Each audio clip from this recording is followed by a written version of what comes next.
Sir, Surendra ने सख्ती से कहा, मैं खुद रहूंगा इसके पास। उसके आदेश पर नीलम को एक दूसरी कोठरी में बंद किया गया, जो पहले से भी ज्यादा बदबूदार और अंधेरी थी। नीलम ने चारों तरफ नजर दौड़ाई। एक कोने में टूटा हुआ टेबल पड़ा था और पास में एक जंग लगा लोहे का रॉड रखा था। अब वो इस गंदे सिस्टम का असली चेहरा और करीब से देख रही थी। हर पल उसकी आंखें ये समझ रही थीं कि कानून बस फाइलों तक सीमित रह गया है। तभी एक सिपाही दौड़ता हुआ आया और बोला, सर, बाहर एक बड़ी गाड़ी खड़ी है। संजय कुमार डरकर चौंक गया। उसने पूछा, गाड़ी कौन सी है? सिपाही घबराते हुए बोला, सर, गाड़ी सरकारी है।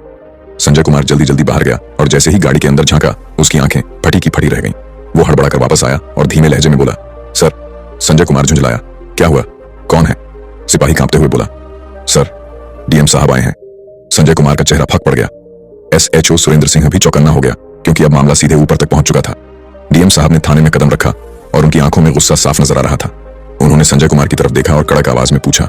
डीएम साहब ने टेबल से फाइल उठाई और ध्यान से पढ़ी। उनके माथे पर बल पड़ गए। फिर उन्होंने कोठरी में झांका और बोले, ये कौन है?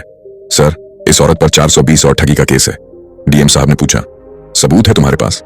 उन्होंने फिर दोहराया, क्या कोई सबूत है तुम्हारे पास? संजय पूरी तरह फंस चुका था। डीएम साहब ने औरत से सीधा सवाल किया, क्या नाम है तुम्हारा? और पहली बार नीलम वर्मा ने हल्की सी मुस्कान दी और बोली, this is DM Neelam Verma. पूरे थाने में सन्नाटा छा गया।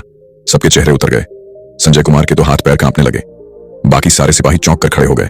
संजय के पैरों के नीचे से जमीन खिसक गई। वो अफसर जिसे वो एक आम औरत समझ रहा था, वही अफसर निकली जो पूरे जिले का कानून चला रही थी।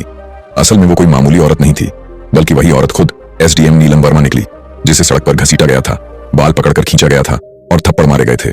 जैसे ही ये बात सबके सामने आई, पूरे थाने में खलबली मच गई। सारे सिपाही सन्न रह गए। डीएम साहब ने अपनी तीखी नजर दरोगा संजय कुमार पर डाली और गुस्से में बोले, संजय कुमार, तेरी इतनी हिम्मत कैसे हुई? तू एक सीनियर अफसर पर झूठा इल्जाम लगाने की कोशिश कर रहा है। संजय कुछ बोलने की कोशिश कर ही रहा था कि वहीं खड़े एसएचओ सुरेंद्र सिंह जोर से बोले, सर, मैंने तो पहले ही कहा था कि कुछ गड़बड़ है।